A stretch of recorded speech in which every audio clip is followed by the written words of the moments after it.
Good evening, everyone. It's Kiwi, and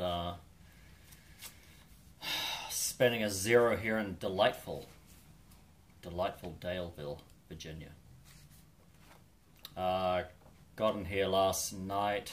I initially stayed at the Howard Johnson Motel, which is it's a perfectly reasonable place for $49 a night. The rooms are well appointed, and the room I had was painted a cheerful bright orange because it's run by an Indian family, and they love bright colors, and so do I. So nothing wrong with the room, but their Wi-Fi is horrendous. So to upload a 10-minute video was going to take me about an hour and 20 minutes. And their Wi-Fi keeps cutting out, and they've got some sort of weird system in place where you've got to re-sign in or reinstigate your connection to the Wi-Fi every hour. It doesn't make any sense to me, and it was incredibly frustrating. So now what I will say is that apart from the Wi-Fi issue, it's a totally nice place to stay. A little rough around the edges, but the rooms are very generous sized, and the bed was incredibly comfortable, and really nice soft sheets and plenty of pillows, and the room's well appointed. I mean, for $49, I was pleasantly surprised. It's got a fridge and a refrigerator and coffee making facilities, and it was nice. It was just the Wi-Fi was just driving me crazy. And the other weird thing is they got a laundry room, but it's only in one of the buildings, and there's 3 buildings that house the accommodations. So they've got a laundry room, but they don't sell soap.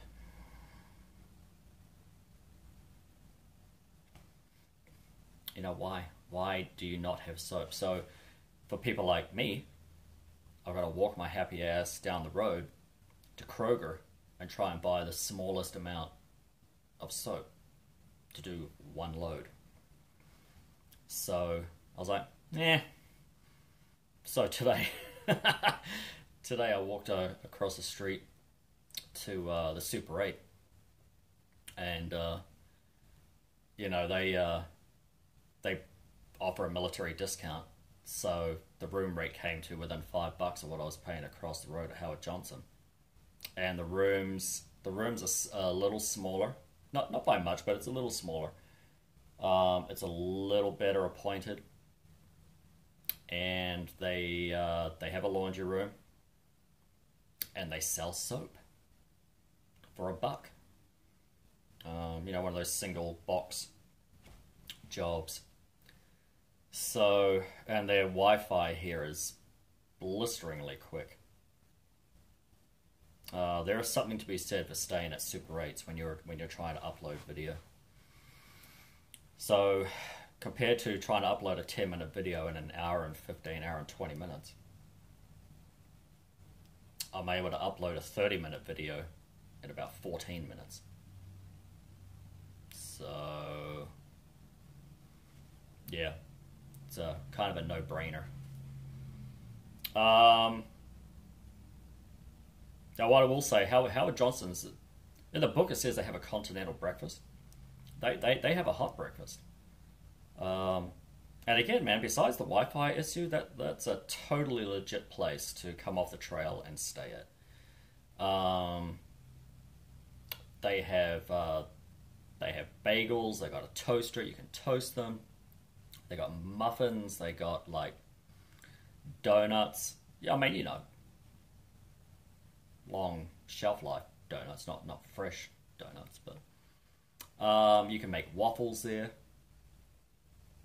They had scrambled eggs. They had a crock pot with like sausage gravy to put over your biscuits.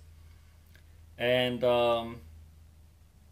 it's weird that gravy was better than what I've had anywhere else on the trail. when I've gone to a diner or whatever. So yeah, I was pleasantly surprised.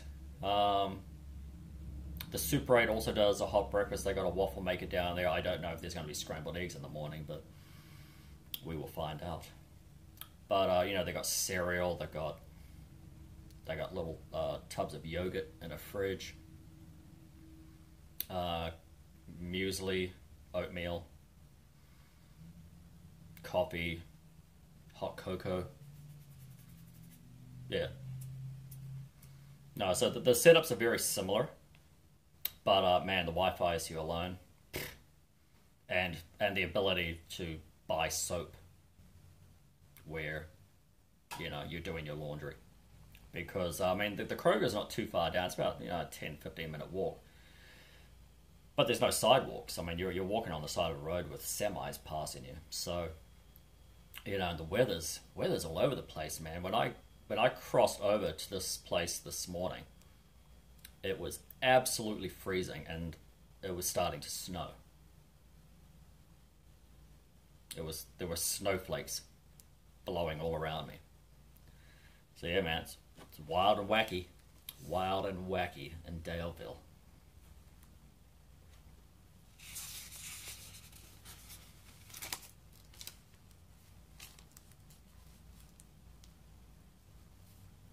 Yeah, well, the problem with both places, man, we got to have a revolution in this country about coffee. I don't know what it is, man. I don't understand it. It's like it's impossible to find coffee with any flavor, and it's like they treat caffeine like it's meth. Like you just want a little, you don't want too much, because people are going to go crazy on caffeine. It's not meth, man. It's just caffeine and flavor. And I want it. Not an illegal amount. Just up the flavor by like 300-400%. Drives me crazy. How you can't find a decent cup of coffee. And, I hate Starbucks. I think their coffee's crap. But I don't understand how you can be staying at motels, go to a diner, go to most restaurants, and you can't get a coffee with any flavor in it. It's a bone of contention with me. One of many. Alright, let's get down to this week. This week's been it's been one of those weeks, man. It's been one of those weeks. Some very frustrating lows this week. But coming out of Petersburg, that's a nice hike. That's a nice hike coming out of Petersburg, heading north. It looks like it's more of a hill than it actually is. The gradient's great. I've switched back, the hell out of that trail. It's a very, very pleasant walk on a very well maintained, solid underfoot gravel trail. And the sun was out. Man, it was a great start to the week. There's a water source. Well, it's not actually a water source, but you're going to come across it about a mile or mile point two on that once you start going up that hill. And it's in the book, like, don't drink from this water. And somebody actually mentioned in the comments that not that long ago it was a sulfurous yellow orange. So I would hope that no one's trying to drink water out of that. But I can tell you that when I passed it, it was the color of skim milk. So progress. Progress is being made. Now that water is coming from the I guess it's a municipal dump up there. There's a lot of water runoff from that. So, if you're not too smart and you think, well, water in a stream naturally looks like skim milk, and you try and drink that, well, you get what's coming to you, man. Yeah, going up that hill, you'll come to a rubble field at one point. It's not too bad. They've laid a proper path through it. A proper path through it. Where they have removed rocks and then made a common sense trail out of it. And this elderly gentleman, Bob, he's been up there, and there's a point past that rubble field where there's a spring coming out of the hill, and he's blue blazed the the crap out of it, so that there's no way you can miss it. All right, and there's a pipe up there, and he said that water's always running. All right, that water is always running, so that's a good place. That's a good place to get water. Now, before you head up that hill, there was another stream coming down. I'm pretty sure I showed in the video. It's been a busy week, man. I forget. And that thing's got a well-worn little path going down to it, so it must be a fairly steady water source. And I just watered up there. I just watered up because I know I'm going uphill, and and I like to stay hydrated on days like that. It was warm and the sun was out fully, so carry the weight. If water's heavy, it's just going to encourage you to hydrate. So that's my take on it. But if you don't do that, that water source, that pipe's awesome. He said it gets clogged up with sand and silt, so if it doesn't look like it's doing anything, just go up there and rub your fingers down the other end of the pipe, and it starts running clear, so you're good to go. And you get up to Ricefield Shelter, and that's a lovely shelter. It's a lovely shelter. It's well maintained. It's got a great overhang. He did say, though, that when the winds, because that view over the other side of that like mini bald, that whole view is West Virginia, and it's a nice view. It's a nice view. But he said when the winds come off that and it's raining, it'll blow straight into that shelter. So that's something to bear in mind, that if the winds are coming from there, you need to be prepared for that. They had a great privy. And someone painted a really charming shade of green. It was just a nice setting. It was a nice setting, and there was good tenting around there. Now once you leave that area and head up past the power lines and go into the wood line again, then it starts getting pretty crappy in there. It was a real mess. A real mess in there. Lots of dead wood laying all over the place. There's a few camping options in there, but there's so much stuff falling out of the air, I wouldn't bother with it. I walked further and went to that grassy campsite, which was lovely. And being on the west side of the trail up there, it's amazing how much of the wind missed you. It just kind of came up the ridge on the other side and just sort of shot up higher. So even though the trees were moving out like crazy, the wind was up high. It wasn't so much down low. So that was a really nice option, because when you go further north, back into the woodline again, it just becomes a real mess. So I really like that option of the grassy campsites. Yeah, there's a weird thing, man, with some of these privies, where they've done like a bench, and then they cut a hole in it and put a toilet seat on it, which I hate. I hate those things, because they always put the hole set too far back from the edge, and there's no comfortable way to sit on there and remove solid waste from your body and be able to wipe yourself easily, because you're perched too far back. And where was I? I think it was John's Spring Shelter. Again, bench style, and the wood is eroding or has been chewed or God knows what around the seat. So, it doesn't look like it's going to be that long before the seat falls in. And, and it's like the third or fourth privy that I've that I've seen and used. And because it is like a bench style, one of them I sat on and the thing bowed in when you sat on it. Now, if it can bow, it can break. And you're going in. You're going in because you're not sitting on a cylinder. You're not sitting on a raised cylinder toilet. You're sitting on a bench, and the bench seat could go. So those things freak me the hell out. So yes, do not want.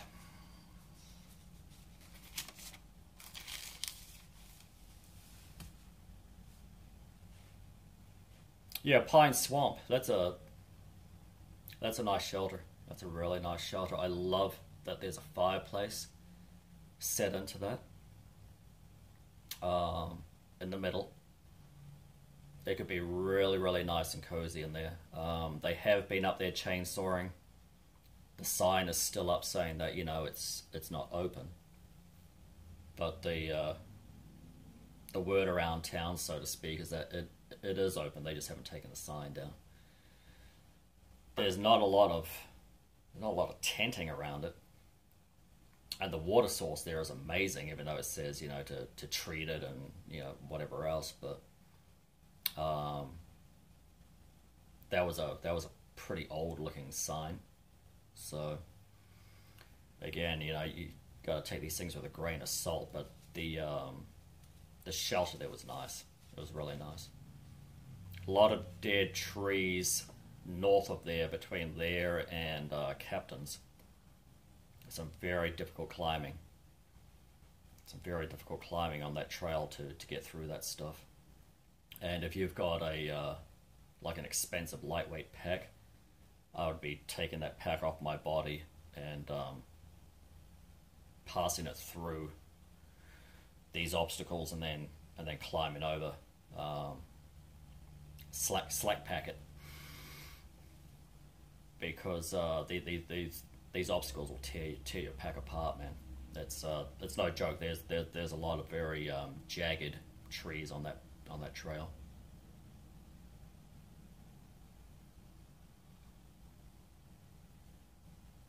Yeah, it's a very good calf workout. Going up to Bailey Gap. It's basically a snaking path going uphill, and it's a decent incline. It really is. It's switchbacked for probably the last few hundred meters, and you know, they got some rock diagonal drainage channels. And if I recall correctly, I think I measured that, you know, I saw more of those last few hundred meters than I saw on the whole Wapiti to Docks and Obs section. But yeah, it's definitely a good calf workout, and I think I'll include a photo of my calves, because they're about they're two of the three muscles that haven't shrunk on my body so far. But don't.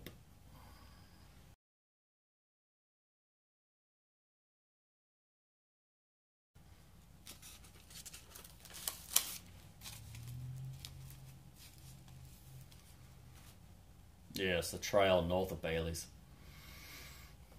Man, I was not in the mood for that. I was not in the mood for that trail. What a god awful mess of rock that was.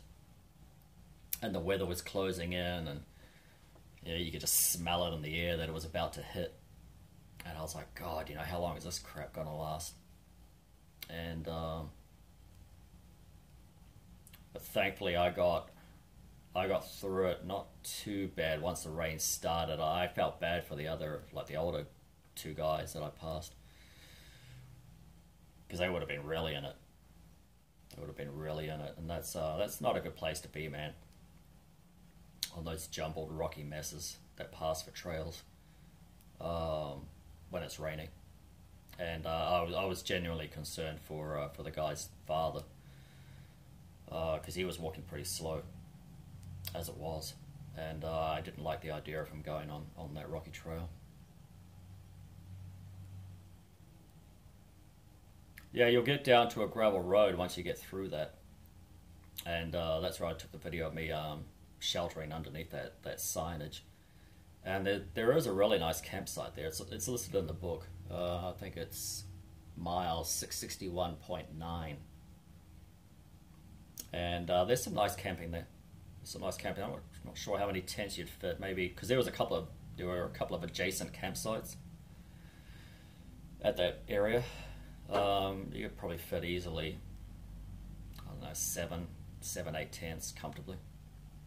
And there was a rocky outlook with views apparently, but I mean it was pouring with rain and the clouds were low. You couldn't see anything, but I'm sure it would have been a decent view. And thankfully, the trail from that point is a completely different trail. It's not rocky anymore. It's just a normal packed soil trail. Of course, now it's becoming a stream because the rain was really coming down, and you're coming down a decent descent to Warspur, but it's a nicely switchback trail. And yeah, that was a long 5 miles. That was a long 5 miles by the time I got down to Warspur. I was, there's only just so fast that you can go going downhill in the rain, and the track was starting to get a little slick, and I was cold. Yeah, I haven't been that cold in a while on this trail, because you're wet, you're soaked, and everything you've got on is getting wet. Your pack's wet, everything's getting heavier, and by the time I got to Warspur, and I was quickly getting my bedding squared away, I was on the verge of uncontrollable shaking at that point, like shivering. So yeah, I was ready. I was ready for that day to end. Great water source there though. Very nice water source, and a really pretty spot. Really pretty spot. There's not a lot of tenting around that shelter, but it was a comfortable shelter, and I didn't have any rain coming in, so that was awesome.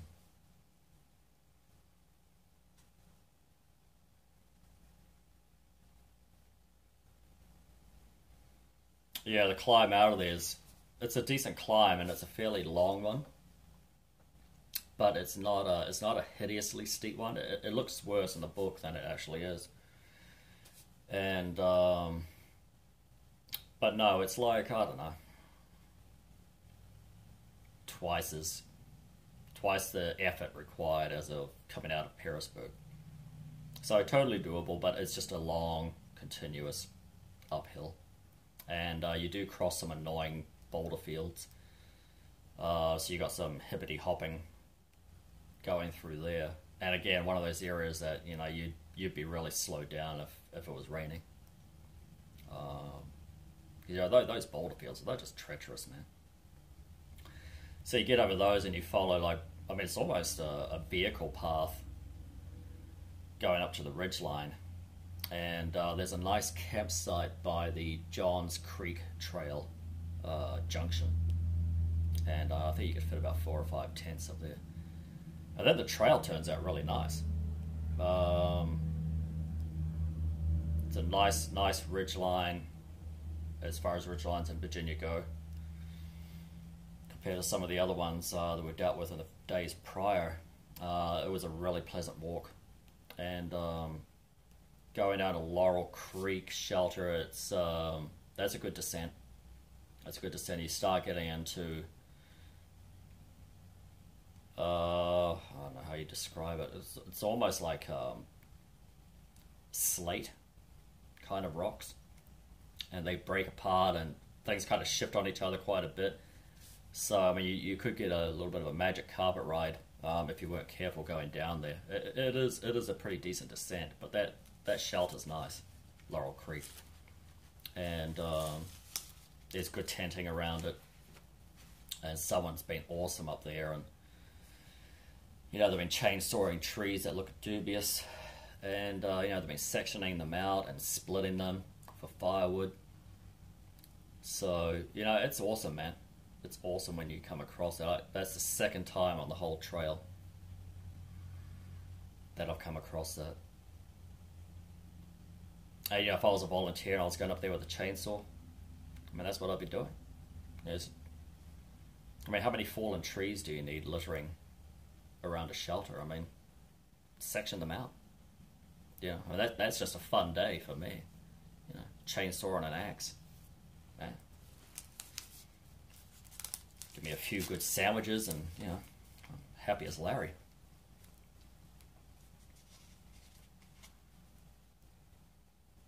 Yeah, it's not a bad walk to Naday shelter. Again, the descent that's pretty rocky. It's a fairly steep descent. Again, it's not one that you would want to rush. It's not one that you'd want to rush because the drop-offs there, you'd be going away a ways downhill if you came off that trail. But there's a lot of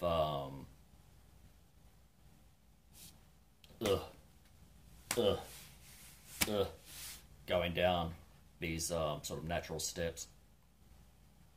But the shelter down there is nice, and there's really nice tenting around it. And it was nice to have some company there.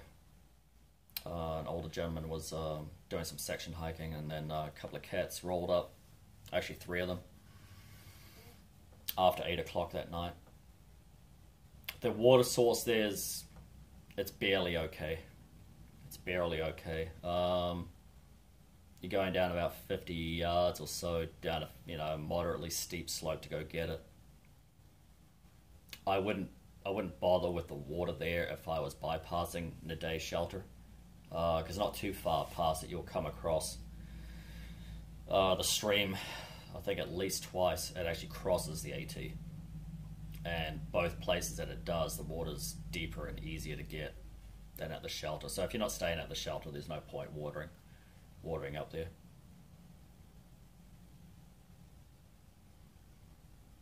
Yeah, when you get to Craig Creek, there's good camping on the other side of that. You got to stay away from the flood zones if the weather's bad. But there's a lot of camping, and as you go further in, like about 15-20 minutes, there was an enormous amount of flat, usable, prior used area for camping. If you just didn't feel like going up that hill, like if you got there that in the evening. And you know, there are fire rings down there. You're safely above a secondary stream that's a feeder to the main body of water. So you know, you're not likely to get, you know, any issues with water flooding or anything like that. But that was a lovely spot down there. And surprisingly, there were a couple of very small options going up that ridgeline too. Like one had room for about one tent. And when I say a tent, it's usually my size, like a 3-person. And the other one had room for about 2. But then there was really nothing else until you got up to the top. And again, that hike going up there was pretty nicely switchbacked as well, so it's not that arduous. Yeah, when you go up to the top and you start walking on that lovely ridgeline up there going towards the Audie Murphy monument, you know, it's like a full-on vehicle access road, but it's all grass with a trail in the middle of it. And my lord, that was a pleasant ridgeline to be walking on. God, yeah, it's nice to have a break. And yeah, I went up and paid my respects at the monument up there. And you know, it's funny, you know, I got emotional. It just sort of came over me when I was there, because, you know, he's just such an amazing guy. Such an amazing guy. And for people who don't know who Audie Murphy was, you should Google that. You know, just a smaller stature guy, but, you know, with an absolute heart of a lion. You know, absolute heart of a lion, this guy, and he just lives such an incredible full life. And yeah, yeah, had a little bit of a moment up there. But like I said, man, it doesn't matter what branch you've served in, and that's a guy you should go pay your respects to.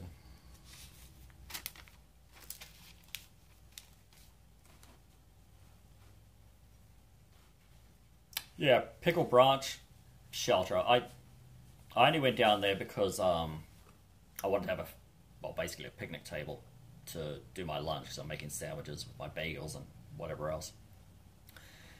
And that is a hell of a lot easier to do on a table than it is on the ground. So I wouldn't normally go 0.3 of a mile off. And it feels like more than 0.3 of a mile off the trail. It's not a place that I would stay at. The water's a hassle. It's a ways off the trail. There's no real tenting around the shelter, so you got a tent between the trailhead and the shelter, which means you still got to walk down to the shelter to then go down the steep slope to go get water, even though the water's running fine. You know, I mean, I just watered up at the bottom of the hill and carried it up. But these young guys that came up, they didn't want to do that. They walked the 0.2 of a mile down the hill, and to me, it's just not worth it. It's not worth it. Just water up. If you're not planning to have lunch there, water up at the bottom of the hill, and just keep going. Just bypass it. I mean, even though the campsite areas were nice, yeah, it was just one of those places. Just wasn't really worth it. The trail going out of there, going up to the ridgeline to approach Dragon's Tooth, yeah, it's pretty well switchbacked, and it's not a bad trail at all. But that ridgeline becomes a pain in the ass real quick, and really quick. And, you know, this is just my opinion. It's just my opinion. But I don't think those views are worth routing the AT over that thing. I mean, it's an expansive view. I mean, I get it. It's an expansive view. But it ain't that great a view. And again, it's just my opinion. No offense to Virginians.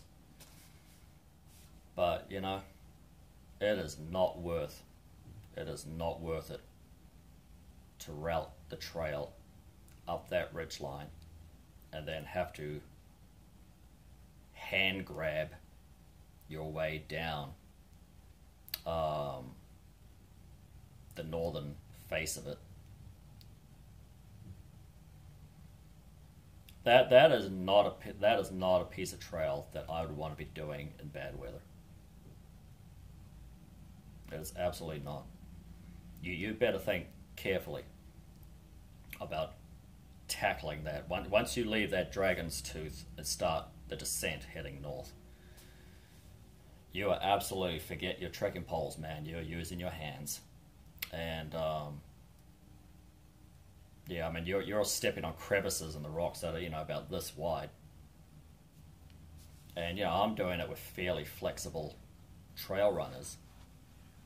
I wouldn't want to be doing it in boots. I wouldn't feel comfortable. You don't have enough tactile feedback. So yeah, that area of trail, give very, very serious consideration to what you're doing if it's wet. Yeah, it's no joke.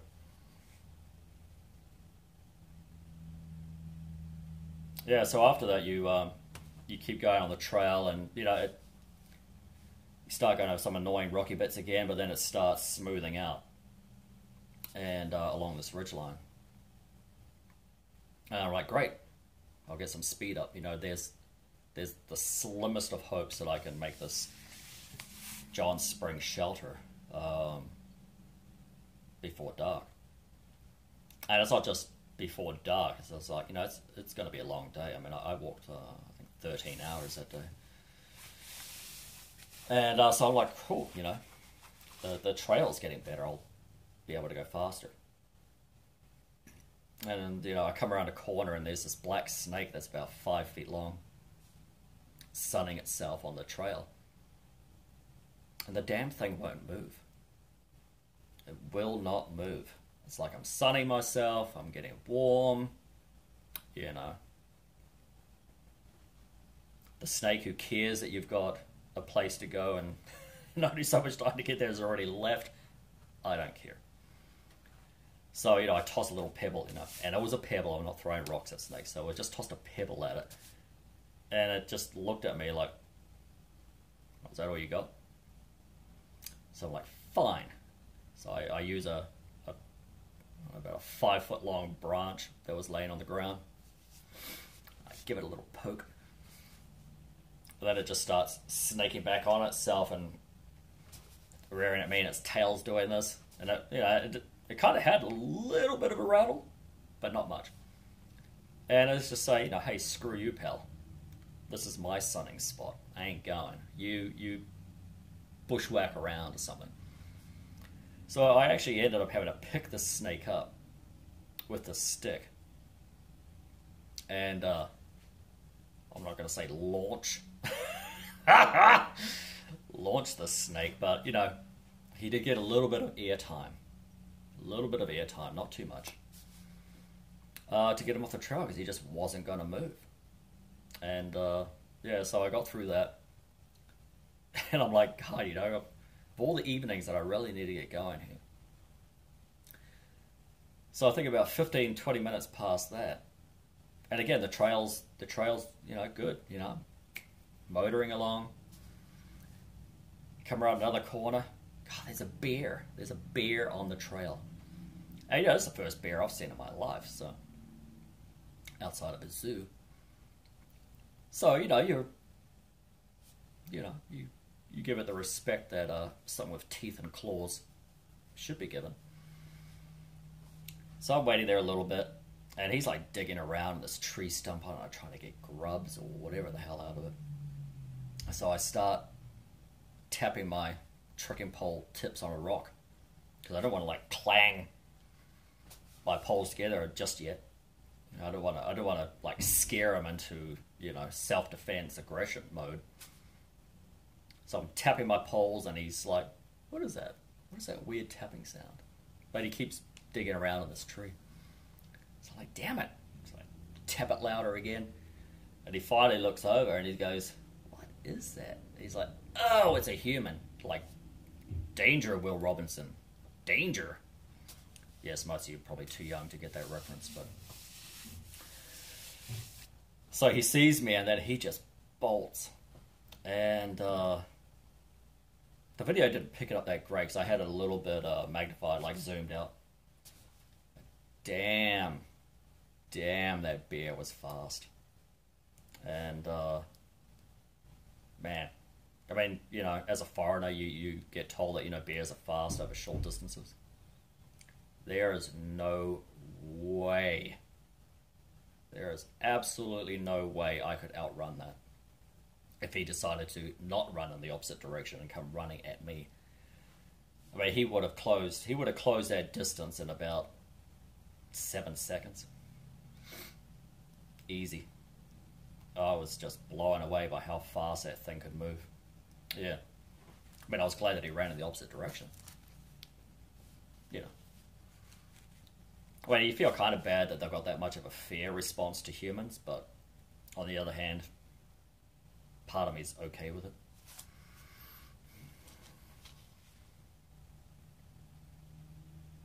Yeah, so I just made it to Johns Creek, and I was motoring, and I was running on fumes, absolutely running on fumes, and then the frustrating thing through that section is that you are only allowed to camp overnight at shelters and 2 campsites, and you're not allowed anywhere in between. And yes, I mean, the odds of anyone coming up there and wagging a finger at me going, you're not supposed to be camping up here. Here's a ticket, whatever. But I try to do the right thing on the trail. Have a little bit of integrity, So I was motoring. Oh God, I was so happy to see that shelter when I came around the corner. I'll tell you that. But yeah, that was a long day. That was a long day. Yeah, so the very next morning I wake up and I'm like, oh, I wonder, because there were two other guys at the shelter, they were both on their phones. I'm like, oh, I wonder if AT&T's got any reception here. So I got some reception, and I'm like, oh, okay. And I had some messages come through, and there were comments about my last two videos that I posted from Petersburg, and they hadn't loaded properly, and I was very annoyed, to say the least, and because I spent 3 hours trying to get those videos uploaded while sitting outside in a fairly chilly wind before I left that day. And just when you're spending that much time that you should be spending in town relaxing and rejuvenating, it's it kind of pissed me off, and I was in a hellish mood all day, and I was like, screw it. I just walked just threw a tantrum, spat the dummy, as we say back home, and just stomped my way into town cursing. It's definitely one of those days where people of a delicate nature and small children shouldn't have been around me, I'll tell you that much. And I just walked straight into Daleville. Got the motel room for the night and said screw it. So yeah, didn't do any filming, didn't do anything. It's just one of those days, man. Hey, I mean, I'm 700 and... what are we at?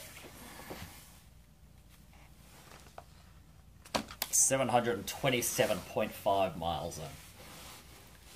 And that's my first day that I was like,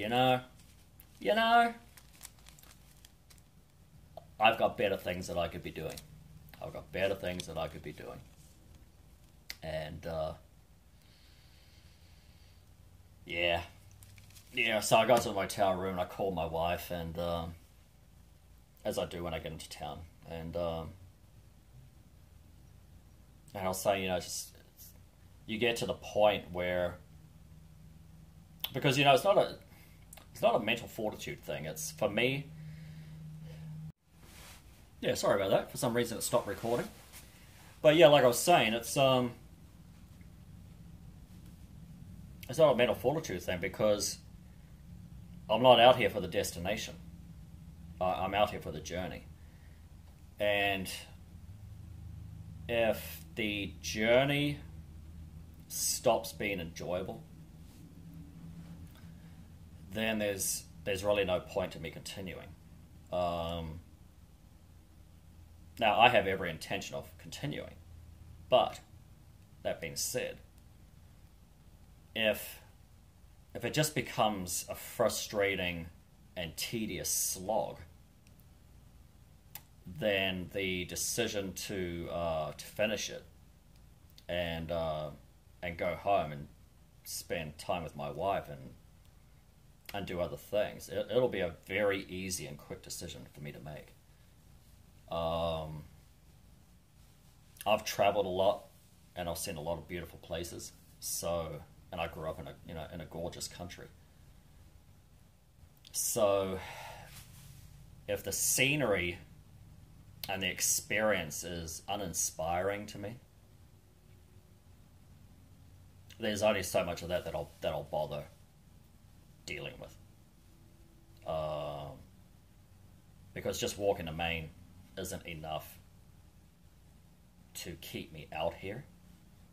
I have to enjoy the journey. And I'm not saying I have to enjoy every minute of every day, but overall I have to be getting something enjoyable out of it. Because you're still spending money doing this.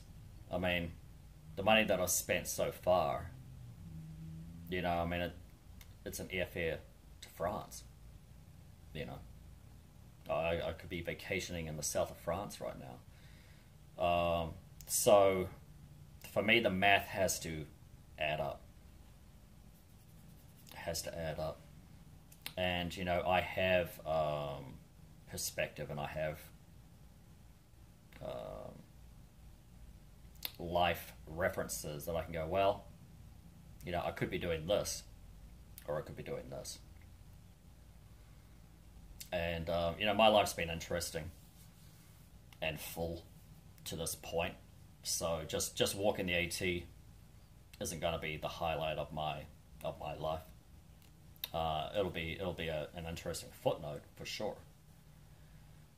But yeah, I mean, it's certainly not going to be on the absolute top 10 of my of my highlight reel. We're having some technical issues, and again, the issues pertain to I'm running out of memory on my phone, so it was cutting the video short. As a way to remind me that I've got hardly any little thing left, so I had to clear a whole cache out. But yeah, like I was saying, it has to be enjoyable. I have to be getting something out of it. It can't just be, well, I slogged my way from Georgia to Maine, because to me that's not an adventure.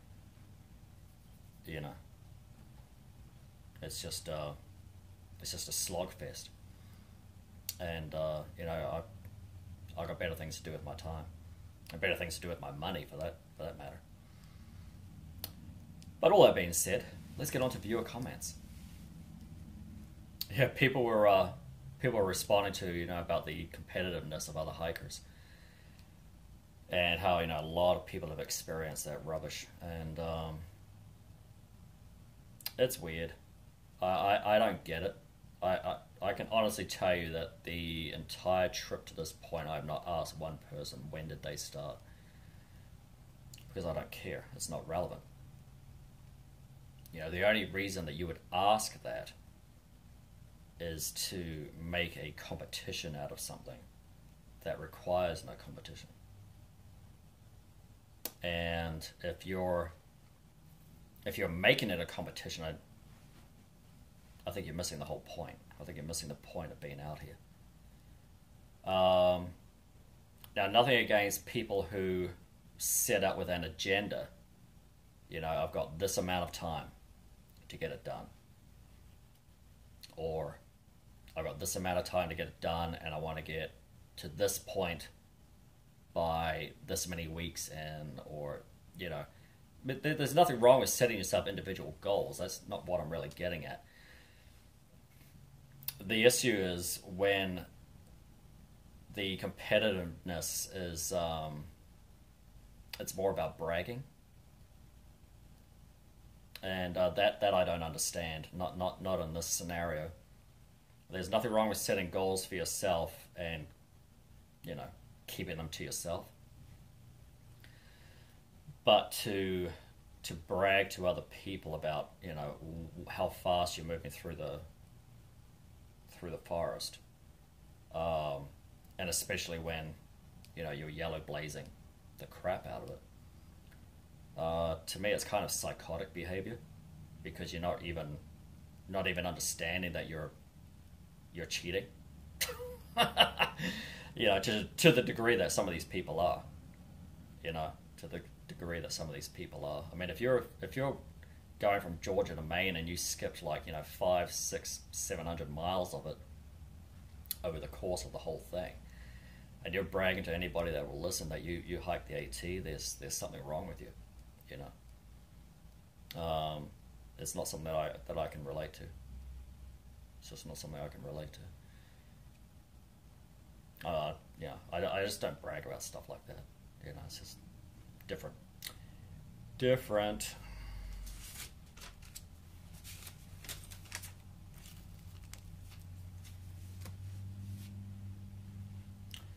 Yeah, people said I'm looking healthy, which is nice to hear.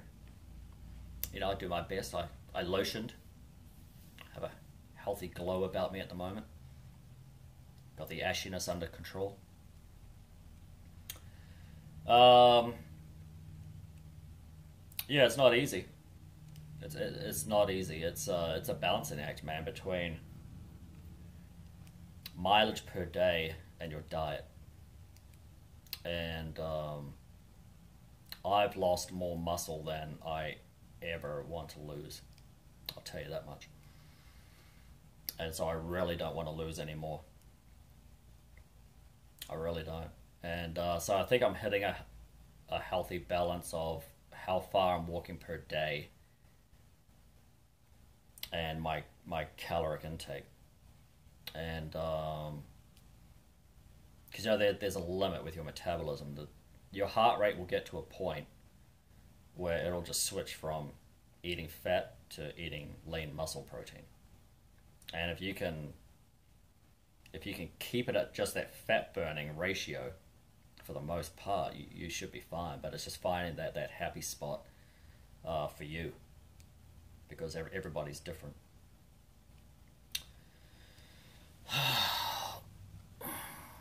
Cheers. We're going super classy today in this plastic cup.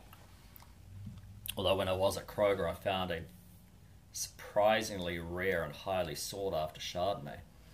And I was very pleasantly surprised. Oh dear. Don't judge me. Don't judge me. It was lighter than carrying a half bottle of glass back up the road to the motel. So, you know, in the dictionary under quaffable, that'll be the poster child for quaffable Chardonnay. Yeah, somebody asked me how often I use my wash basin. I know it's as often as I can, depending on the circumstances and water, and all that other good stuff. You know, I would love to use it every day, to be honest, because it really doesn't take much to do it. But if the water source is crap, and if I got into camp late, you know, you just go to bed. You know, you throw some food into you and you go to bed. But when I've got the time and the water source is handy, I use it as often as possible. And it's, I love it. I love it. I'm the only person I've seen out here with the ability to bathe themselves on the trail. And, you know, it's funny, man, because every person that sees it is like, oh, God, it would be so nice to be able to have a bath on the trail. You know, that's luxury right there. And, you know, I highly recommend it. I highly recommend it. It weighs nothing. It weighs nothing but the ability to be clean from time to time in between towns. And it also helps you sleep. It helps you sleep. Because your skin's not sticking together all the time. Now, maybe it's just me. Maybe I'm just weird. And that, you know, I constantly wake up if my skin's making Velcro sounds because it's sticking together in a pungent and sour fashion. But, man, I love it. You know, if you can be clean, why not? You know, and there's nothing comes close to being able to use soap and water. Because wipes are like, forget about it. You know, forget about it. You can't even compare them. So I highly recommend it. Yeah, somebody mentioned the possibility of ticks, you know, showing up on the trail in northern Virginia and, you know, going north. And, you know, that's something that I'm always on the lookout for. It's why I keep my hair short. And it's also why I shave. Well, plus I just prefer to be clean shaven, but that was something that I was concerned about before I set out, was having, you know, obviously some of these guys on these videos, I mean, they got beards down to here. I mean, Jesus, man, you get a tick in that, you're never finding it, one. Good luck getting it out.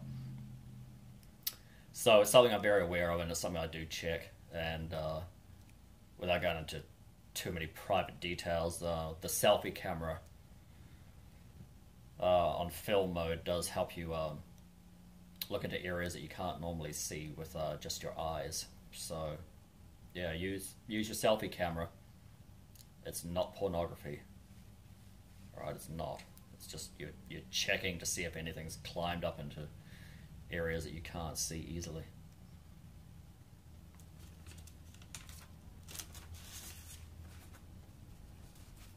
Yeah, people are happy that I got day 63 sorted out. As am I. As am I. That's yeah, like I said, it's a very time-consuming business. Uploading videos, unless you're at Super 8, where you know, I was able to upload 5 videos in about half the time that would have taken me to do one at a lot of other places. So there is something to be said for Super 8's Wi-Fi, man. It's they must be very business centric, business friendly, with people with, you know, traveling, laptops, all that good stuff. Because their Wi-Fi is amazing. It's absolutely amazing compared to everywhere else. And, you know, like I said, across the road, there's a $5 difference with them giving me a military discount staying here. $5 difference. And yet, stress-free, because I can just get it done, as you should be able to get it done anywhere in 2017. So, but that's been my week, man. That has been my week. It's been one of those weeks. But heading out tomorrow. I've got my food. I've got to buy some more toothpaste. It's the one thing I forgot. But apart from that, I'm set. And we'll continue off tomorrow. I think it's day 70 after the 0. And I'll be fully rested. And we'll get back into it, man. We'll get back into it. Stay positive. Enjoy the trail as much as I can. And yeah, that's it. That's it from Kiwi in delightful Daleville. Good night, everyone.